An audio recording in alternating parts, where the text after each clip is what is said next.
housemates at Star Dreamers ngayong gabi. Parang may napansin ako, parang mas magaling pa sila dun sa original na kumanta. Parang mas magaling pa talaga yung mga teen housemates. Pero alam nyo ngayon naman, maririnig na natin ang mga saloobin ng ating tatlong judges. Handa na silang ipaalam sa ating lahat kung sinong grupo ang tatanghalin nating panalo ngayong gabi. Kaya naman importanteng tutukan nating mabuti to at pakinggan natin ang kanilang desisyon. Judges!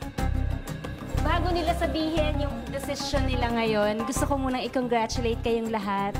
You all did a great job, both teams, Team Jelay, Team Lee. Sobrang proud ako sa inyo at it was absolutely an honor na na-mentor ko kayo. And kung ito talaga yung gusto nyo, yung ginawa nyo, yung ginagawa nyo, at yung gagawin nyo pa in the future, madami kayong napapasayang tao. At kung gusto nyo talaga na kumanta, magsumayaw, mag-entertain, if this is what you really want to do, please, please, please continue to pursue your happiness and your dream. Bibigay ko na yung mga komento ko para sa parehong team. Magsimula tayo sa Team Lee. Sa Team Lee, nakita ko na lahat may contribution sa ginagawa sa lahat ng prod. And I also like na parang family lang kayo, nag-e-enjoy lang kayo sa mga ginagawa nyo. And sa Team Jelay naman, nakita ko rin na mataas yung energy nila parate. And they're very driven. Pero yung napili kong team for tonight, nakita ko lang na mas focus sila, mas may binigay sila sa amin sa performances. Before ako magbigay ng comment, gusto ko lang i-congratulate yung mga task leaders nyo, si Jelay and si Lee. Gusto ko lang sabihin na nagampanan nyo talaga yung role nyo as leaders ng group nyo. Sa Team Lee, dito ako muna, sobrang ganda, sobrang na-amaze ako sa sayaw nyo and sa original composition nyo. Ikaw ba, Seth, nagsulat nun? Sobrang ganda, Seth. Sobrang talented mo. May mga times lang na medyo low energy yung iba. So, galingan pa natin sa next time.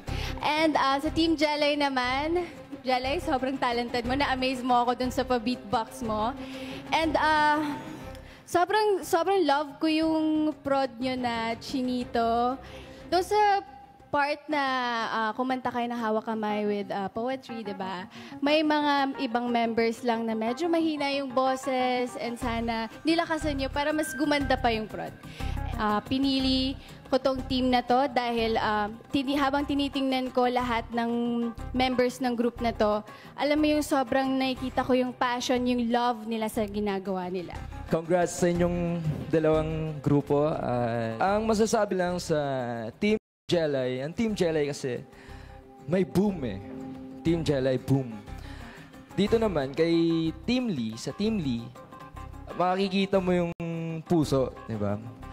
Masasabi ko, itong pipiliin kong grupo na to dahil mas marami siyang naipakitang kakaiba sa amin. Congratulations to both teams. And of course, there will only be one winner. One group got 93%. And the other group naman ay nakakuha ng 94.7%. And the winning team for the Pinoy Big Brother 8 concert is...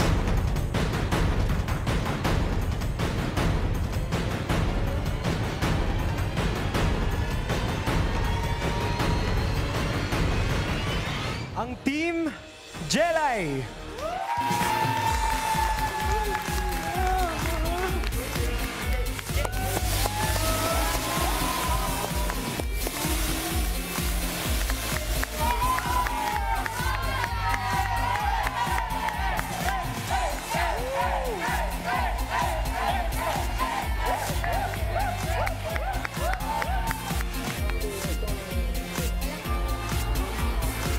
Congratulations, Team Jelay.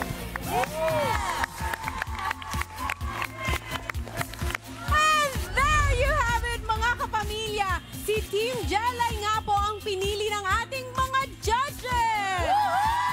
Congrats, Team Jelay! Isang magandang balita nga ito para sa Team Jelay. Pero ang tanong, ano pa ang ibang revelasyon ni Kuya para sa housemates at pati na rin sa Star Dreamers? At sino kaya sa Star Dreamers ang dalawang mabibigyan ng pagkakataong makapasok sa bahay bilang house players ni Kuya? Huwag na huwag kayong bibitiw dahil malalaman natin ang kasagutan sa pagbabalik ng Pinoy Big